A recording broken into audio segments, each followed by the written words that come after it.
ژوندون لکه بیدیا ده بني آدم پکې یریږي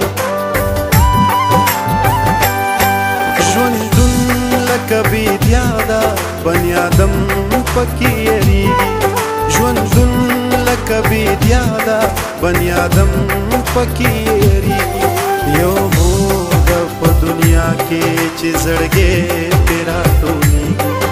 یو موده په دنیا کې چې زړګی پرې راټولېږي ژوندون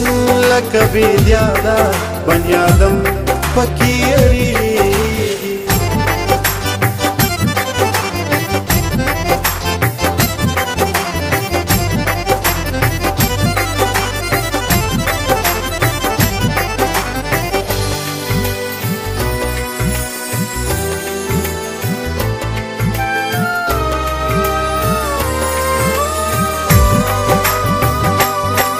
په ژوند کې که څه خوند دی خو د مور په برکت دی د خپو د لاندې ښیي الله ځکه جنت دی په ژوند کې که څه خوند دی خو د مور په برکت دی د خپو د لاندې ښیي الله زکا جنت دی د مینې سرچینه د دې د ذات نه شروع کېږي یو موده په دنیا کې چې زړګی پرې راټولېږي یو موده په دنیا کې چې زړګی پرې راټولېږي ژوندون لکه بیدیا ده بني آدم پکې یریږي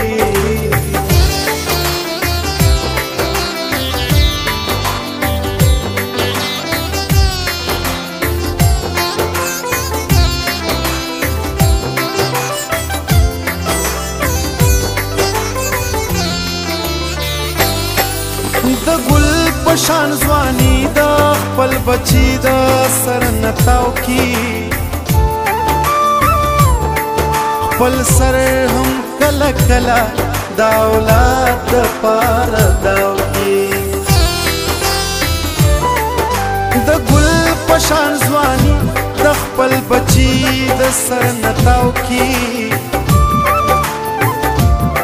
خپل سر هم کله کله د اولاد دپاره داو هی د ځان نه خبره په بچي باندې دردېږي یو موده په دنیا کې چې زړګی پرې راټولېږي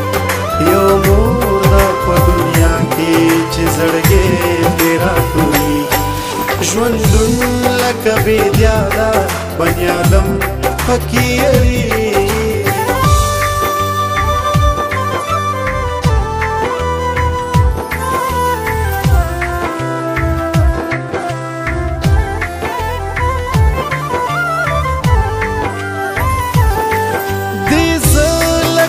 ګلال په خپلو لاسو باندې ساس کړم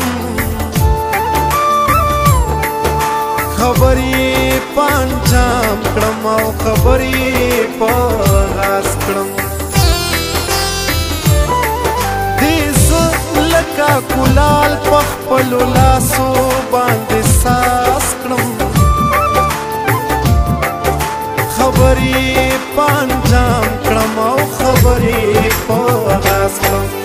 رګونه دي زما وینا د دې په کتابېږي یو موده په دنیا کې چې زړګی پرې راټولېږي یو موده په دنیا کې چې زړګی پرې راټولېږي ژوندون لکه بیدیا ده بني آدم پکې یریږي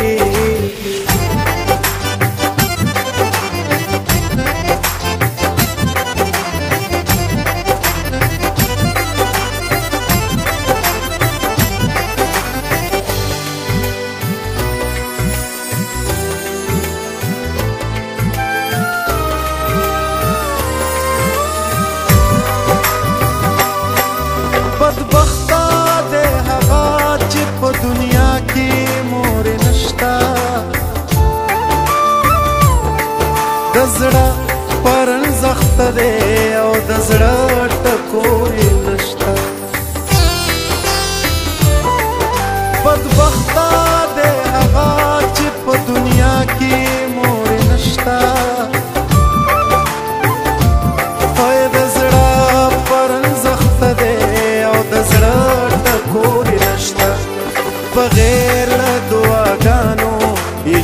سرنګ تیریږي یو مور د په دنیا کې چې زړګې پې راټولېږي یو مور د په دنیا کې چې زړګې پې راټولېږي ژوندون لکه بېدیاده بني آدم پکې یریږي